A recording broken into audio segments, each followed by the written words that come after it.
Hello everyone, good morning. सबैमा शुभ बिहानी, शुभ प्रभातम है त। आज चाहिँ मर्निङ वाक जस्तै आज चाहिँ बजार जाने काम पनि परिरहेको कारणले गर्दाखेरि आज हिँड्दै जाउँ न त भनेर यहाँसम्म आइपुग्यो हिँडेर होइन। बसले छोडेर गइहाल्यो। यहाँको सहर भन्ने के भन्ने गाउँ बस्ती अब जे भने पनि यही हो। अब जानुपर्ने चाहिँ त्यो देखिएको ठुलो बिल्डिङ छ नि, त्यहाँ पुग्ने हो होइन साथीहरू। आज चाहिँ अब कतिले विदेश गएको ठुला चाहिँ यही हो, ठुला मलको बिचमा हराउँदै होला मेरो साथी। त्यही भएर हामीलाई सम्झेन नभन्नु होला होइन। सबैलाई यही भिडियोबाट चाहिँ सम्झना छ साथीहरू होइन। अब जिन्दगीमा रहर भन्दा पनि कहर ठुलो रहेछ होइन।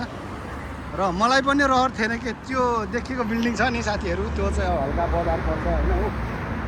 त्यहाँसम्म जाने चाहिँ मलाई पनि रहर थिएन हिँड्दै, तर आज बाई द वे बसले छोड्यो होइन। अनि दिउँसोको ड्युटी गरिएको थियो 1 हप्ता जति, अनि त्यो भएर चाहिँ अनि दिउँसो घाम पनि देख्न नपाएको।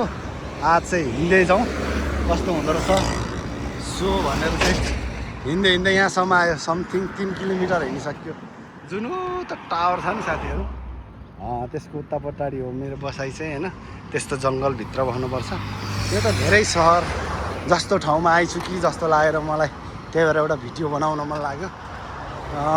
सबै साथीहरूले सपोर्ट गर्नु होला होइन। 1 लाइक 1 कमेन्ट अनि तपाईँहरूको सल्लाह सुझाव छोड्नु होला। नभन्नु होला यो चाहिँ कि मेरो साथी विदेश गएको, विदेशमा हरायो होइन। कति भुलौँ सहरको रमझममा, मन त आफ्नै गाउँमा हुन्छ भने जस्तै। तर यो ठाउँ, यो भूमि, यो एरियालाई देख्दा चाहिँ आफ्नै गाउँ, आफ्नै घर जस्तो पनि लाग्छ होइन। समथिङ त्यही भएर हो। मेरो साथी उहाँ आउँदै हुनुहुन्छ फेरि, उहाँ चाहिँ फेरि रनिङको मान्छे हो। समथिङ त्यही भएर गाइस होइन। सो सबैलाई यति हाइटमा चढी आएको त्यही लेभलको बाटोबाट आएको कि यो भनेको चाहिँ विकास हो क्या गाइस होइन। त्यस्तै छ। दामी ल, शुभ बिहानी, शुभ दिन, गुड डे एभ्रिवान गाइस। म पुग्ने छु त्यो ठाउँमा गएपछि एउटा भिडियो बनाएर म पोस्ट गर्ने छु है त गाइस। ल दामी अलवेज दामी पारामा बाई। शुभ दिन शुभ रहोस् है त सबैको।